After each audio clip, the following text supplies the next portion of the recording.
This is Canada Reads American Style, featuring two friends who love Canada Reads and Canadian literature. Welcome our host Rebecca from Michigan and Tara from Ontario. Hello and welcome to Canada Reads American Style. I'm Tara. I'm here with my podcasting partner, Rebecca. Hello, Rebecca. Good afternoon, Tara. How are you? I'm good, thanks. I'm good. And yourself? Very good, thank you. Well, we are here. We are the countdown to Canada Reads is on. So at the time that we're recording, it's just a little over a week away. And so we are here to chat about our reading for Canada Reads so far, any thoughts that we have.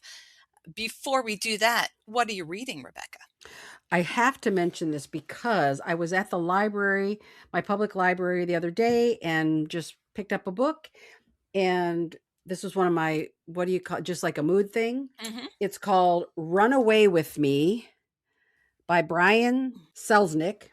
And it is a YA book, but it's fascinating because it's about, it just says, Danny is 16 and spending his summer in Rome as his mother works all day in a museum dedicated to the preservation of books. He wanders the city's ancient, lonely streets, not really sure what he's looking for, until a voice calls to him and a strange, beautiful boy steps into his life, Angelo. And at the very beginning of the book, it says, is Angelo a god or is he real? Or is he a liar? So you don't know what Angelo is. And the first third of the book, I'm showing Tara, of course, you all can't see it yet, but the first third of the book is wordless images that give you a hint of what Danny is experiencing. And in the pages, in the images, there's a little shadowy figure that kind of follows the issue. And anyway, and then at the end, there's a little bit more of the images, but I don't want to look at those because I'm sure it gives it away, right? Yep. But right away, I just started reading it and it just captured me. So I can't wait to see what this love story turns out to be, if it's two boys who fall in love or if it's a god or a liar. Who knows what this is? Anyway, it sounds really good.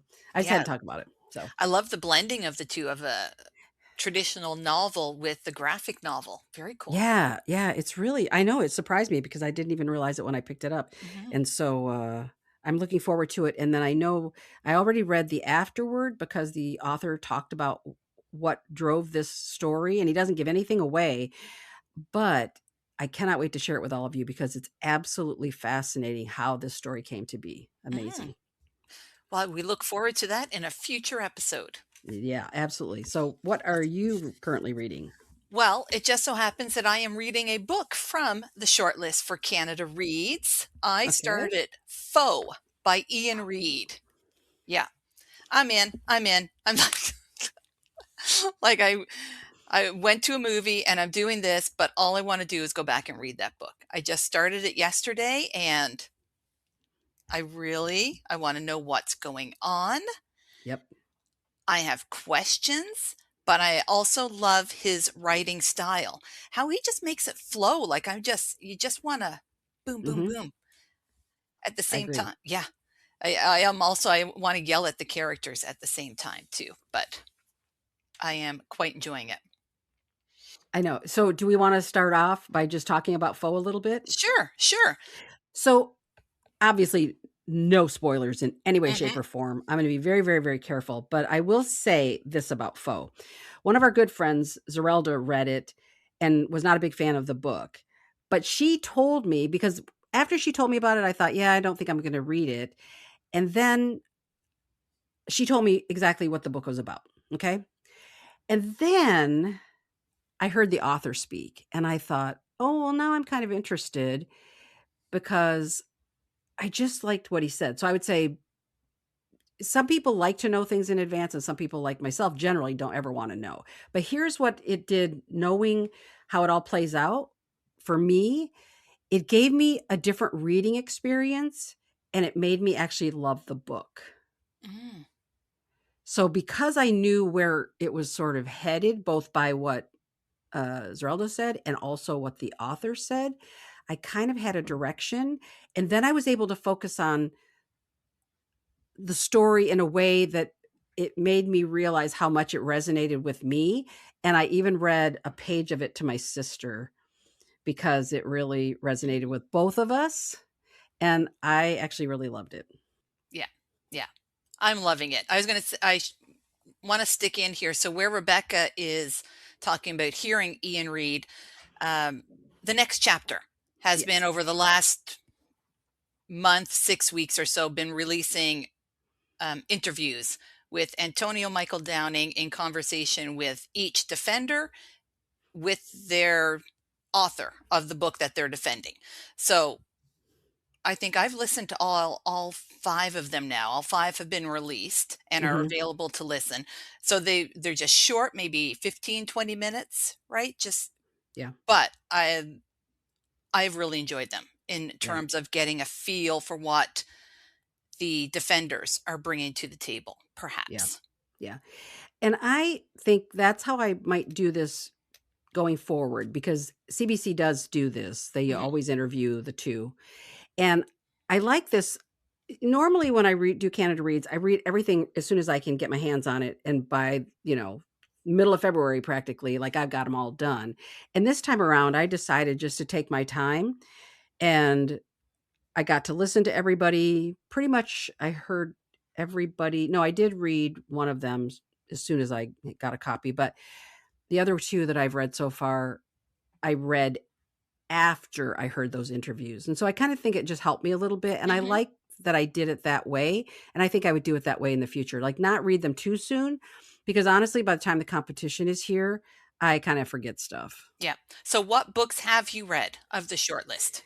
So, I've talked about it before, I did read, Searching for Terry Punchout by Tyler Hellard, I read that, and I also read Foe, and I just read The Cure for Drowning. Mhm. Those are the 3 I've read. How about you? Yeah. Let me think. So I had read A Minor Chorus when it was first published a few years ago, so I reread that one actually a couple of weeks ago Mhm, because I could remember the story, but I wanted to give it a second read because it's a short book, but it was also like a really dense book, and I just felt like I wanted to give it a second read, and I was very glad I did. So I've mhm, read A Minor Chorus, The Cure for Drowning, and I'm currently reading Foe. And then I okay, do have a copy of Searching for Terry Punchout, which I will read within the next week or so before the competition starts. mhm, Yeah. And then we have both decided to pass on the romance at the moment for myself anyways. Maybe she can I'm not interested in the romance, so I'm going to see if Morgan Book can convince me to read the romance. mhm. And our friend Colleen actually really enjoyed it and said Mhm. it's she wouldn't call it just a romance. She said there's obviously, I think, a community of characters in it that she really enjoyed and really enjoyed the story. So yeah, I'll be interested to see if Morgan can convince you to read it. Yeah. I won't be reading it mostly because it's over 400 pages and I think it's fundamentally a romance still. Yeah. And I just yeah, that's a lot of time for me. I'm a slow reader and it's a lot of time for me to invest in a romance, really. Yeah, I have my cousin who reads a lot of romances, has read this Oh, or uh-huh. read, It's Different This Time, and she said it was fine. Okay. So, she didn't sell me on it either, and she wasn't trying to, she was just like, "Yeah, it was fine." So I'm like Yeah. so Morgan, I'm sorry, romance readers out there, will have a lot of work to do, I think, to convince me to read, just because I have so many other books I wanna read that I'm yeah, I don't wanna take up Yeah. my time if I don't really need to. Yeah. So let's talk What a just downer. brief yeah, no, no, no. I mean, I think if anyone's listened to our podcast before, they know that I'm not necessarily well, I don't really read romances. You do a little bit. And so that's not a genre that is really key for either one of us necessarily. But I like that you're open and that if Morgan convinces you to read Mhm. it, I know you'll give it a fair shot and everything. And no matter what Oh, anybody yeah. else says about it. So yeah. I mean, in all fairness, like, I don't know if I've said it on the podcast, but at the end of last year's competition, I actually said to Rebecca, "I think I'm not gonna read any of the books this year," like, meaning 2026. I think I'm just gonna go into the competition just totally neutral, or unless I'd already read a book, but I'm like, I'm not going to read anything. That did not last, obviously, because I've reread A Minor Chorus and I'm reading Foe, and so I, over the course of the year, so maybe it's different this time as my attempt to do that, to see if I can be convinced, because that was my whole plan of not preparing by reading. I was like, I want to see if whoever wins can convince me to read the book that wins. Yeah. Then let me ask you, what did you think about A Minor Chorus in general? Because you've read it a second time now. So what would you want to say about Minor Chorus? Okay. So the first time I read it, I could appreciate that Billy Ray Belcourt is a very good writer. Mm-hmm. But I felt that it held me a little at arm's length, if that makes sense. Like some of the writing was very academic. So the main character is a graduate student who is in the middle of his thesis, decides to take a step back from writing his thesis to go back home to northern Alberta. And I remember feeling like at times that I was reading a thesis, like it just had that academic language to it. So I think, but then I'd talked to a couple people who really loved the book. And then I heard Ella Maya Tailfeathers on CBC, and I'm like, I want to give the book another chance. I did. I will stick to that, especially at the beginning.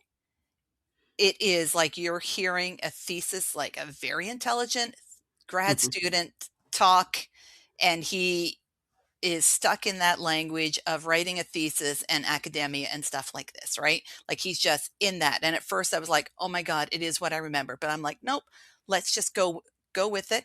And as he moves to northern Alberta and you get the story of like the queer and indigenous experience, the language also moves and starts flowing a little more accessibly. Like I actually really, once I really put myself into it this time, I actually really appreciated what he was doing with the writing.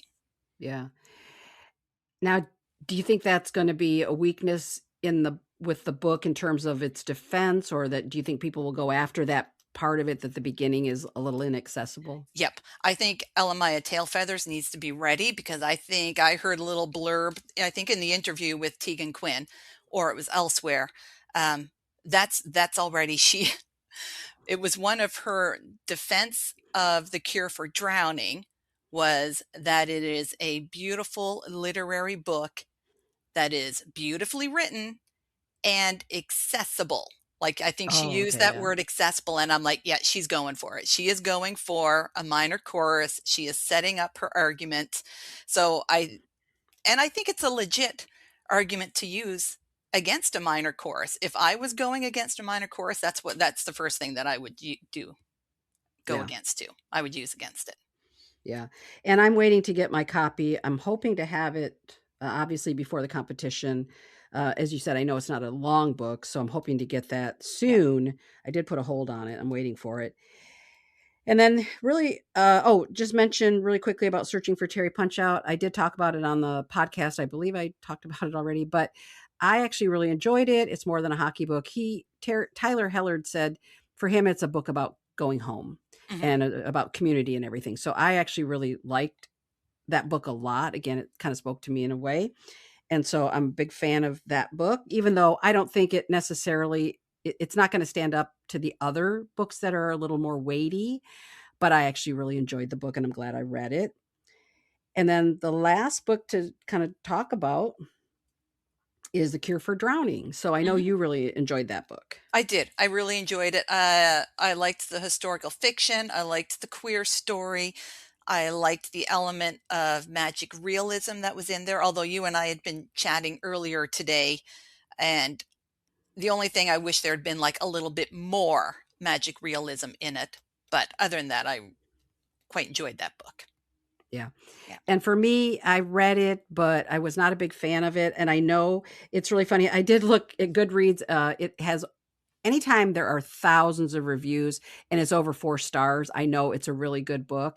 For me personally, it was a little bit, it felt like just a romance to me in many ways, and so I just couldn't really kinda get into it, but I do appreciate all the reasons why, because I read a number of reviews of the people who really loved it, and I totally get it, I understand it. For me, again, it just felt a little too it just really focused on the romance of it all Mhm. a little too much, but I do agree about the magic realism because there's that Selkie piece at the beginning, and then there's a little bit sprinkled, but I Mhm. felt like I feel like she sort of missed that, or they missed that opportunity to Really really go for it. blend those 2 elements, Yeah. that sort of historical fiction with that Selkie part. So Yeah. I would have liked that more. I think I would have liked it more if it had that element, so Yeah. So now what about defenders? Who are you looking forward to? Do you have expectations for anyone? I really felt at the beginning, without knowing anything, I just had heard a little bit from Elamaya, and I thought, "Oh, she's gonna nail this." Like, I felt really Yeah. strong about her, but I will say after listening to her interview, I think she's really smart, really communicative, but she speaks at a fairly like a kind of a slower pace, and I was thinking, if that's her normal way of communicating, Reads moves so fast, like, Allie gives you, like, certain a number That of timer. minutes to get your point across, absolutely, with the bell, right? Yeah. And I was thinking, if she's not able to speed up, because some people don't, they're more Yeah. methodical speakers, right? And if she's unable to speed up in that sense, I'm thinking now, "Uh-oh, she might be on the ropes a little bit," right? That's I do interesting. think yeah, I Yeah. do well, it just struck me when I was listening to her, but she also it's an interview, she's calmer, Yeah. she's not under the pressure of She's the not in the competition. moment. So who knows? But Yeah. again, I don't know these people anyway. I think she'll be ready for any argument Yeah, I that agree. someone will bring against a minor chorus. I think she'll be ready for anything. Yeah, I think she's really smart Yeah. and really like, I think she's really laser focused. She seems really laser focused to me. Yeah. So that will be the interesting part of it. As far as Steve Glynn, I don't know. I don't have a strong feeling that he's gonna be a fierce competitor. He didn't really strike me as like a fierce competitor. What do you think? Yeah, I think he's seems like a really likable personality. And Yeah. in the interview, all I can remember from the interview is how the book came to him. Like he told a great story of Mhm. how this particular book comes to him, that he knows this is the book that he's going to defend. I Yep. can't actually remember anything he said about the book itself. I think they were having a laugh. He and Tyler Hellard and the host were laughing and having a lot of Yeah. laughs, but I don't think there was a lot of content. So that's why I say it's hard to know. And he Yeah. might be a really deep down competitive kind of guy. He Yeah. loves hockey. He's made this his career and stuff. So I feel like there's a hidden depth to him that Mhm. I'm unaware of. So and then Tegan Quinn, you are familiar with her. I am not. So how do you feel about her as a defender? I think she's going to do a really good job. If I were to like rank them, I'm going to put her second in terms of my expectations. Like, I still think Elamaya Tail Feathers is going to be the one to really beat in terms of um, how they're going to defend their book. But I think then Mhm. I'm going to put Tegan Quinn below it because I think she also has a really good handle um, on the book itself. In the interview, she seems to have like a really nice relationship as well with Logan Paler. So I feel like that they're going to get like some really good book talk going on between Yeah. themselves, like behind the scenes, to get Tegan ready for the competition. Yeah, I think that's a really, really good point. Yeah. Now, I have to apologize, even though he'll never hear this, but I'm going to apologize to Josh Delacruz because I didn't really know him. And then when he said he was 37 years old, I was like, oh, okay. I thought he was a lot younger than that. Woo! And I must admit, I know I'm being ageist here, but I thought, oh, he might be, a little young and maybe he doesn't, like, I don't know. You know what I'm saying? And No, anyway, I thought he oh was my early gosh. 20s. I swear to Yeah, God, when just like seeing his picture. And then in me the too. interview with Antonio Michael Downing, he interviewed he introduced him, and then Josh mentioned about being married for 10 years, and Antonio Michael was like, "What? How I did know. you get married when you were 13? I was like, I how thought that old was is so this guy? funny. So Yeah, yeah, I thought the same thing. So once I realized he's older, that actually I'm like, okay, rethink.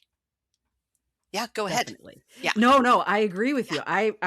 I started to rethink it as well, and after I read Foe and really enjoyed it, I thought, "Ooh, he to me is the dark horse," right? Yeah. I feel like he might be the one that sort of surprises us, and because I didn't get a sense from the interview necessarily of where how he's gonna perform in a in a competition, but I do agree with you that he surprised me, Mhm. and I think he has a great book to chat about, and I'm hoping that he defends it really well. Yeah, yeah. I know I had low expectations before hearing his interview, and now I'm like, okay, Josh, like I'm like, and finding out too that he's much more a Broadway performer than I realized he was.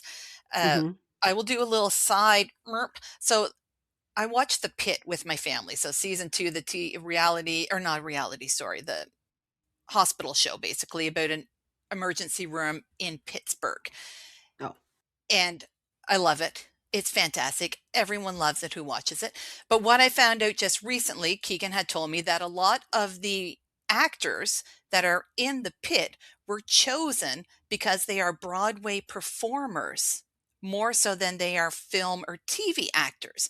Because the way that the pit is filmed, it being like each hour represents 1 hour in a shift in one day in a day. So the whole one season is one shift at the ER. So each episode is 1 hour. So they were chosen because Broadway performers know how to move through things very quickly and get things done. And what's the word? Improvise and Mhm. stuff. So I was like, if he's bringing that background to him, that might work very well in the Canada Reads Yeah. battleground, right? Yeah. Oh, that's So, interesting. mhm.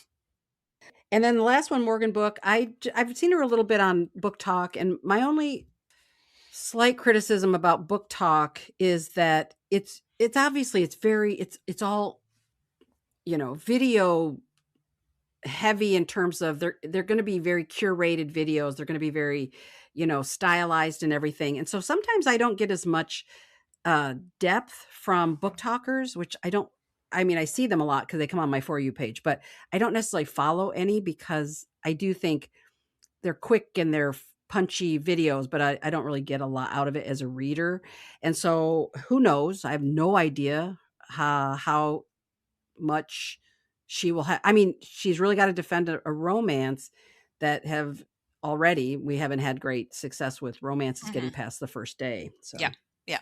I think she's going to be very confident and comfortable in front of the camera. Although I guess doing like book talk is also very different than doing live yeah. TV and radio. She does radio. She's often on the next chapter as well. But again, very different from live TV. Yeah. I really hope she exceeds my expectations. I would like, even though I don't really want to read the book, I really want her to like go hard for the book and Mhm. bring more than that it's an escape. Or you know what I mean? Like that which is generally what has happened in the past for a romance is that Yeah. and we want the happy ending. It's like, well, we don't really always need a happy ending. Bring Yeah. more to it than that we get the happy ending or whatever in the feel good book. And even if she gets voted out on the day, like if it's a good defense on day one, I might read the Mhm. book. Yeah. Yeah. That's No, what I I want. agree. Yeah. I just want her to, like, pique my interest in the book. Mhm. I like Yep. that. Now, let's talk about and then we'll just wrap this up by at least I feel like we'll wrap it Mhm. up with this to say you can either answer it one way or both ways. Okay. What do you think will win and what would you like to see win? And I realize we're both handicapped a little bit in the sense that we've only read 3 of the books. So, Yeah. Um, what would I what one will I think will win? and don't say what gets down to the last 2 because my feeling is let's Yeah, just go no. all in and just make a Yeah. prediction. What the No, heck? I am, don't worry, because we Okay. did that before. I'm like, I will go with ah, dang it, you know what? I'm gonna go with The Cure for Drowning, actually. Okay. Yep. And what one Now, do I want? Oh, no, you yes. go first. No, go ahead. I'll let you Okay. do. Okay, so you're saying that one to win. Yes. Which one that you think will win versus which Yes. one would you like to see win? Oh, do I have to choose one for this one? Are you gonna make me choose, or can I be like No, wimpy and yeah, I you can don't be wimpy. this is one of those years where one, obviously I haven't read all the books yet Yeah, because I still have the Terry Punchout one to go. yeah. So I have like I'm not like rooting for any book at the moment. Like I'm still like, okay, good book, loving the experience of reading this one. Let's see what you have for me, Terry Punchout. Like I'm still in that decision mode Okay, as to what one I want to cheer for. Okay, your okay. turn. We have to preface this by saying sometimes they try to vote out the most, the sort of the book everybody thinks is going to win. They'll try to vote that one out first. So if they don't play strategically and it just happens, it plays out the way it does. I think A Cure for Drowning will win as well. Like, Yeah. I think that's the one that will win. Now, which one would I like to see win? I Yes. have an answer. Okay. Because even though I have yet to read A Minor Course, I do feel like that I already know that I probably will struggle a little bit with that beginning because of what you've said and others have said about that academic piece is a little bit harder to get through. Not, you know what I'm saying? Not Mhm. hard to get Yeah, through, yeah. but It's I it's loved dense. I loved Foe. Yeah. I really loved Foe. So I would love to see Foe win, to be honest with you. Yeah. Because I do now, my one caveat though to it is I don't see how Foe fits the theme. If it goes along with the theme, I do not understand. Someone who's going to have to, you can tell me in the comments, how does Foe fit the theme of what is it, building bridges Building or something? bridges. Yeah, I Yeah. don't quite see that. Yeah. So, yeah. I'm reading that with that in my head. I'm reading Foe with Hmm. that kind of linger, and I haven't seen that yet, and I'm about halfway through. I haven't Okay. seen the bridges part. Yeah, but when you finish it, let me know if you feel Mhm. that way because that's the one thing I feel like it's missing the theme, but then sometimes the theme doesn't matter and they'll talk around it but Yeah. that might be a point of discussion is that it doesn't really hit the theme. So, Yeah. anyway, Yeah. Okay. okay. Super exciting. Oh, before we go, I want to show you something. Look what I have. I have a Canada Reads poster. Oh, I saw it cool. on CBC Books on Instagram maybe like a month or so ago. I had this little like, hey, if you want a poster, fill out this form. So I did, and I received my poster recently. You know what? I used to get that every year because it said, but the way they described it was, well, at least maybe because I was in the US, but you had to have like a reason for getting it Yeah. because you were going to do programming or whatever related to it. So I Yeah. always applied for it because we would put it up at the library where I Mhm. worked and everything. But since then I thought, well, technically it would just be for me personally. So I never applied. I wasn't sure that I was going to get it, to be honest, because I'm like, Yeah. I don't know if they'll give it to me. But I think I put in that we had the podcast and I put the name of Yeah. the podcast. And then I thought, you know what? If we do like a YouTube live, I will somehow have this in the background kind of thing. Excellent. So, Yeah. And I think that totally qualifies. I just looked at it like it costs more to ship to the US and mm, everything. And so I felt like I don't want to take advantage of yeah. that, just because I'm in the US and stuff. So yeah. Excellent. Yeah. Okay. So there we go. Let the officially the countdown has begun. We are so very close to Canada Reads 2026. Time could slow down just a little bit, so I have more time to finish the books. I will get these last two done because I think I'm going to finish Foe within the next day or so. Oh Like yeah. if my family leaves me alone, Foe's done today. Okay, everyone. Thanks for listening and happy reading. Thank you for joining us on our bookish journey. If you enjoyed this episode, please consider subscribing, rating, and reviewing Canada Reads American Style wherever you listen. You can connect with the podcast and Rebecca on Instagram at Canada Reads American Style and with Tara at On a Branch Reads. Until next time, keep reading.